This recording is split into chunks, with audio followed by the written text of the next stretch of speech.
நடிகர் ஜெயம் ரவி தன்னுடைய மனைவி ஆர்த்தியை விவாகரத்து செய்வதாக சமீபத்தில் அறிவிச்சிருந்தாரு. ஆனால் ஆர்த்தியோ ரவி எடுத்த முடிவு தனக்கு தெரியாது என்று விளக்கம் அளிச்சிருந்தாங்க. இதனை அடுத்து ஜெயம் ரவி ஆர்த்தி டாபிக் ஹாலிவுட்டின் தலைப்பு செய்தியாக மாறியிருக்குது. இடையில ஜெயம் ரவி எங்கே இருக்கிறார் என்றே தெரியவில்லை என பலர் கூறினாங்க. இந்த சூழலில் விவாகரத்து தொடர்பாக ஜெயம் ரவி முதன்முறையாக விளக்கம் அளித்திருக்கிறாரு. தமிழ் சினிமாவில் கிசுகிசுவில் சிக்காத நடிகர்களில் ஜெயம் ரவியும் ஒருவர். தான் தேர்ந்தெடுக்கும் ஒவ்வொரு கதையையும் கவனமாக கையாளும் ரவி கடைசியாக சைரன் படத்துல நடிச்சிருந்தாரு. அந்த படம் சுமாரான வரவேற்பை பெற்றுச்சு.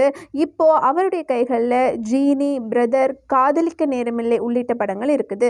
கண்டிப்பாக இந்த 3 படங்களுமே ஹிட் அடிக்கும் அப்படிங்கிற பெருத்த நம்பிக்கையில இருக்கிறார் ஜெயம் ரவி. சூழல் இப்படி இருக்க சமீபத்தில் ரவி வெளியிட்டிருந்த அறிக்கையில் என்னுடைய மனைவி ஆர்த்தியை பிரிகிறேன், திருமண வாழ்க்கையிலிருந்து விலகுகிறேன் என்று கூறியிருந்தார்.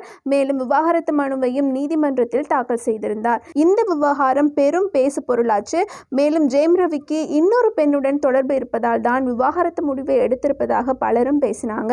இருந்தாலும் ஜெயம் ரவி எதுவும் சொல்லாமல் அமைதியாக இருந்தார். அவர் நடிச்சிருக்கும் பிரதர் படத்தோட இசை வெளியீட்டு விழா இன்று நடக்கவிருக்கும் நிலையில செய்தியாளர்களை சந்தித்த அவரிடம் விவாகரத்து குறித்த கேள்வி எழுப்பப்பட்டுச்சு. அதற்கு விளக்கம் அளித்த ஜெயம் ரவி, கடந்த சில மாதங்களாகவே விவாகரத்து முடிவில் தான் இருந்தேன். எனக்கு இது தனிப்பட்ட முறையில் வேதனை தான். விவாகரத்து பற்றி 2 முறை ஆர்த்திக்கு நோட்டீஸ் அனுப்பியிருக்கிறேன்.